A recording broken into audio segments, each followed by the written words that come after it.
What if I told you that hidden inside the football game's 458 megabyte executable, there are over 200,000 functions, and somewhere in there, buried in 58 million instructions, is the exact line of code that decides whether the referee blows the whistle?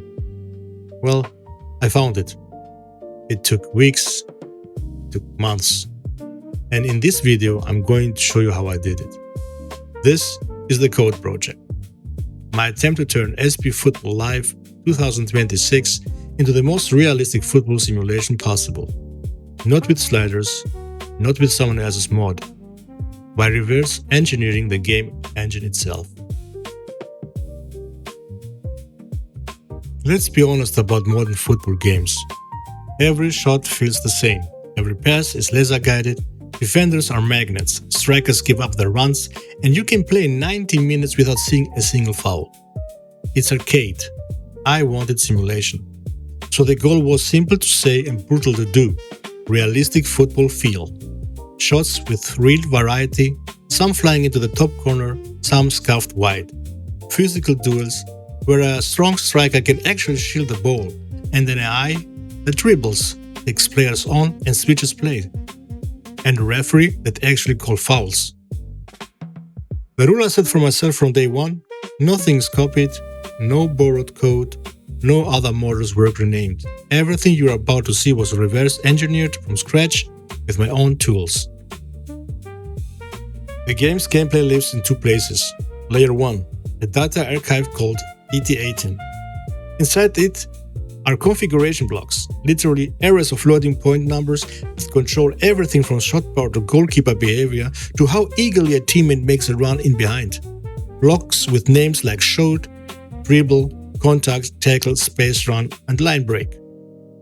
Then there is layer 2, the executable itself, the EXE, the actual compiled engine code. Some things like how the referee scores a contact or how much pressure a defender puts on the ball carrier are not in any data file. They are hard-coded constants sitting inside functions, and the only way to change them is to patch bytes directly in a 458 megabyte binary. Editing the data block sounds easy, but it isn't. Early on, I learned the hard way that if you repack the archive even one byte differently than the engine expects, you got a black screen. No error messages, no crash log, just black. I spent days changing that, and the answer turned out to be beautiful stupid. The engine expects the file sizes to never change. So the fix is to recompress your edit data, pad it back to the exact original length with zeros, and never touch a single size field.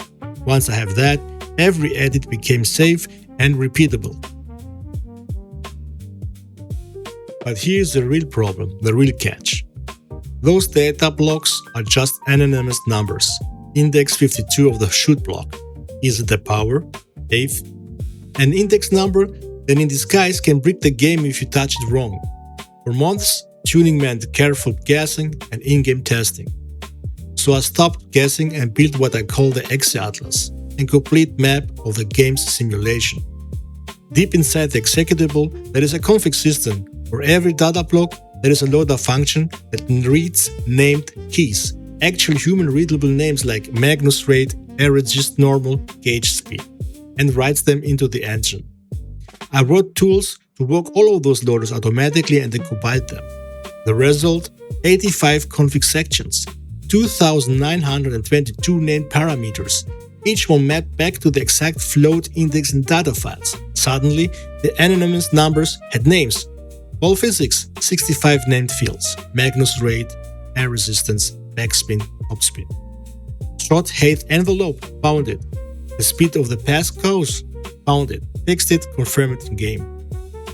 And it went further, 760 engine class map, player actions, AI think units, the referee actor, even the class where the CPU decides to dive, a full anatomy of how the engine makes decisions. Now, the white whale, foul calling. The game basically doesn't call them, and every obvious lever failed. There is no referee strictness setting hidden in the files. I checked all 2,900 parameters. There is no single foul constant in the EXE. I traced every foul related string in the binary, and they all led to dead ends. UI screens, debug commands, setup code. The truth is more interesting. In this engine, a foul is not a referee decision, it's all about physics. Every contact between two players generates a severity score inside the contact simulation. The score gets multiplied down by a whole cascade of situational multipliers, times 0.2 here, times 0.4 there. Only what survives that gauntlet becomes a foul record. So the referee wasn't blind. The engine was quietly deleting the evidence before he ever saw it. The fix? Well, you can't just change those constants. A value like 0.5 is shared by 3000 other places in the code.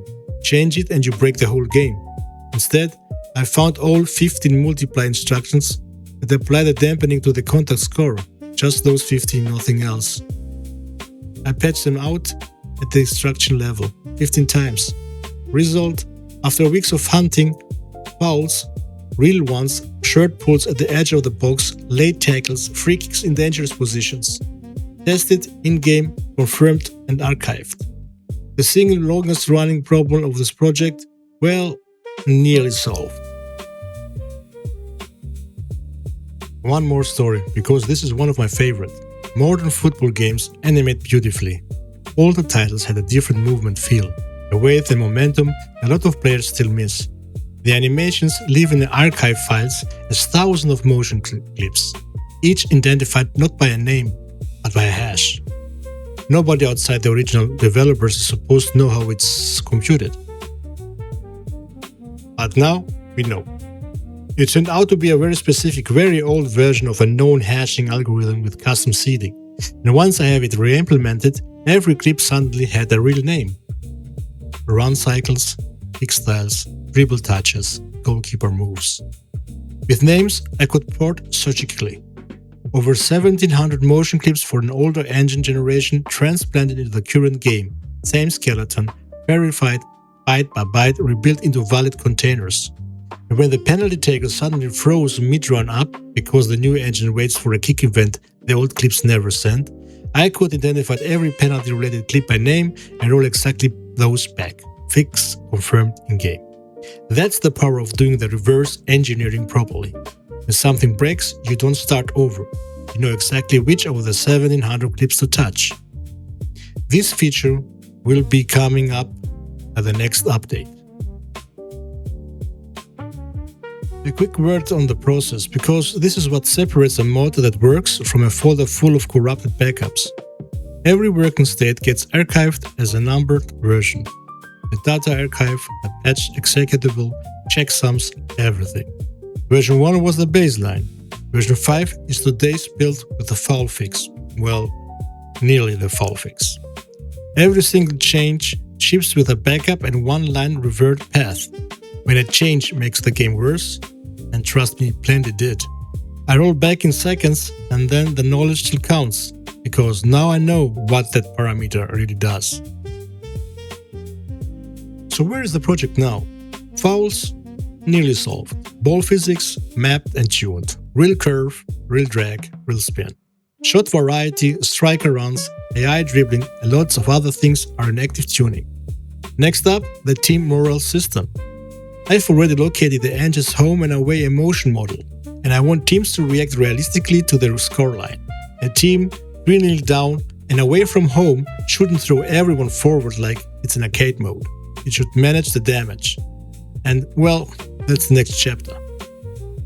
If you want to see that deep dive, the moral system, live memory probing during a match, subscribe because the video is coming. This has been the GOAT project. No copied code, no shortcuts. Just a debugger, a disassembler, and the stubborn belief that football games can feel like football. See you on the pitch.